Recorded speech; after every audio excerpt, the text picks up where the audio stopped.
বাংলাদেশে অতীতে যারা শাসন করেছে তাদের তাদের টার্গেট কি ছিল, তাদের লক্ষ্য কি ছিল? লুটপাট করে সম্পদ বানানো, ঠিক না?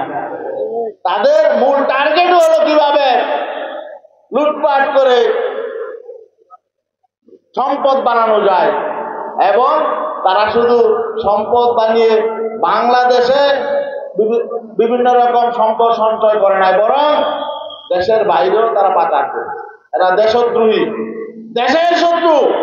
কিন্তু ইসলামী আন্দোলন বাংলাদেশ এর মধ্যে, ইসলামী বাংলাদেশের মধ্যে কি কোনো দখলবাজ আছে, কোনো চাঁদাবাজ আছে, কোনো সন্ত্রাসী আছে? আলহামদুলিল্লাহ, ইসলামী আন্দোলন বাংলাদেশ এমন একটি সংগঠন, এখানে যদি সন্ত্রাসীরাও যোগ দেয় পরিবেশের কারণে সে ভালো হয়ে যায়।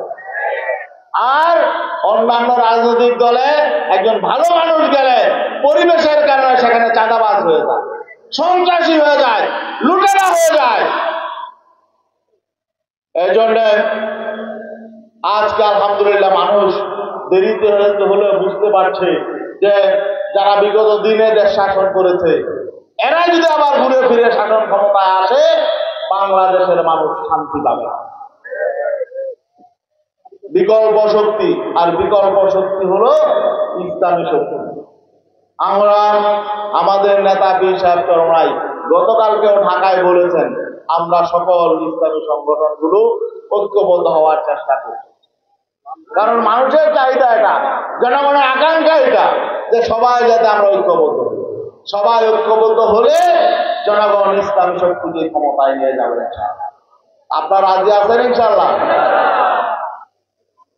এখানে আমরা মানুষের মধ্যে আদর্শের মধ্য দিয়ে আমরা মানুষের হৃদয় জয় করতে চাই, মানুষের খেদমত করতে চাই। আমরা লুটতরাজ করবো না, লুটপাট করবো না, চাঁদাবাজি করবো না, দেশের সম্পদ লুটপাট করবো না। আজকে যে পরিবর্তন হয়েছে, 53 বছর পর একটি সুযোগ তৈরি হয়েছে দেশটাকে একটি কল্যাণ রাষ্ট্রে পরিণত করার, মানুষের অধিকার প্রতিষ্ঠা করার। অতীতে যারাই ক্ষমতায় ছিল কেউই কিন্তু ভালো নির্বাচন দেয় নাই। কোন সরকার কি ভালো নির্বাচন দিয়েছে? দেয় নাই। হ্যাঁ, যতদিন পর্যন্ত কেয়ারটেকার সরকার ছিল, তত্ত্বাবধায়ক সরকার ছিল, কিছুটা হলেও ভালো নির্বাচন হয়েছে। বিগত 15 বছর 3টি নির্বাচনে মানুষ ভোট দিতে পারে নাই। আমরা আশা করতে পারি আগামী নির্বাচনে মানুষ তাদের ভোটটা দিতে পারে। আর মানুষ যদি ভোট দিতে পারে তাহলে ভালো মানুষকে ভোট দিবে। আপনারা কি ভালো মানুষকে ভোট দিবেন না? ইসলামী আন্দোলন বাংলাদেশ বাংলাদেশের গণমানুষের জন্য একমাত্র নিরাপদ রাজনৈতিক সংগঠন। ইসলামী আন্দোলন বাংলাদেশ সকলের জন্য নিরাপদ, সকল ধর্মের মানুষের জন্য নিরাপদ। পীর সাহেব চরমনাই হলেন একজন দরদি নেতা।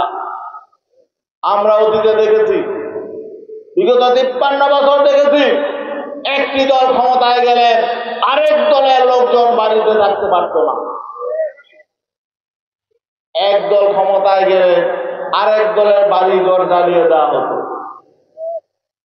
সেই চরিত্র থেকে এখনো সেই বড় দলগুলো বেরিয়ে আসতে পারে না। একটু আগে আমাদের সভাপতি মুফতি হাবিবুর রহমান কি বললেন? লজ্জার কথা। আপনাদের এই আওয়ামী লীগের পতন থেকে শিক্ষা নেওয়া উচিত ছিল, এই ফ্যাসিবাদী সরকারের পতন থেকে আপনাদের শিক্ষা নেওয়া উচিত ছিল। কিন্তু দুঃখের বিষয় হলো আপনারা শিক্ষা গ্রহণ করেন না। আপনারা ভেবেছেন আওয়ামী লীগের পতন হয়েছে, এখন ক্ষমতা ঠেকাইছে। জনগণ আর আগের মতো বোকা না, এখন বিকল্প শক্তি আছে। বিগত 53 বছর যারা ঘুরে ফিরে বাংলাদেশ শাসন করেছে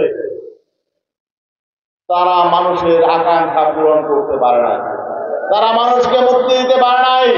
তারা মানুষের সাথে বেঈমানি করেছে, গাদ্দারি করেছে, ওয়াদা খেলাফি করেছে, মানুষের অধিকার কেড়ে নিয়েছে, দেশের সম্পদ লুটপাট করেছে, দুর্নীতি করেছে, গুম খুন করেছে, অপহরণ করেছে, দখলবাজি করেছে। ঠিক না ভাই?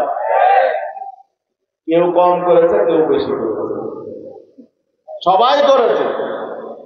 অতএব বিগত দিনে যারা দেশ শাসন করেছে তাদের নতুন করে জনগণের সামনে বলার কিছু নাই।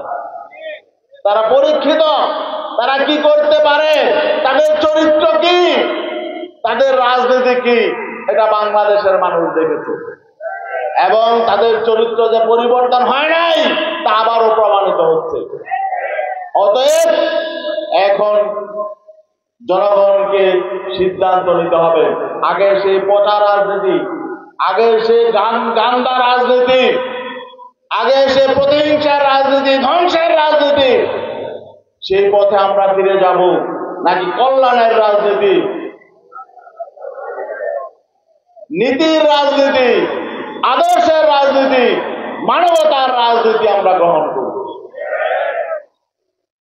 যদি আমরা শান্তির রাজনীতি, মানবতার রাজনীতি, কল্যাণের রাজনীতি গ্রহণ করতে চাই, তাহলে একজন সৎ নেতা, নীতিবান নেতা, আদর্শবান নেতা, দরদী নেতার নেতৃত্ব ঐক্যবদ্ধ হতে হবে। যে নেতার কাছে খারাপ মানুষ গেলেও ভালো হয়ে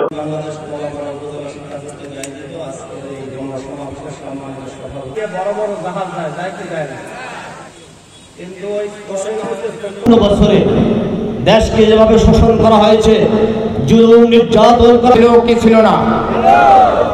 এই তিনটা দল এদেশে শাসন করেছে। ঐক্যবদ্ধভাবে থাকার জন্য আহ্বান রেখে আমার সংক্ষিপ্ত আলোচনা শ্রেষ্ঠ রাজনীতিবিদের মধ্যে যিনি একজন রাজনীতিবিদ, বিশিষ্ট আলমগীর। কেন্দ্রীয় কমিটি আরো উপস্থিত আছেন ইসলামী আন্দোলন বাংলাদেশের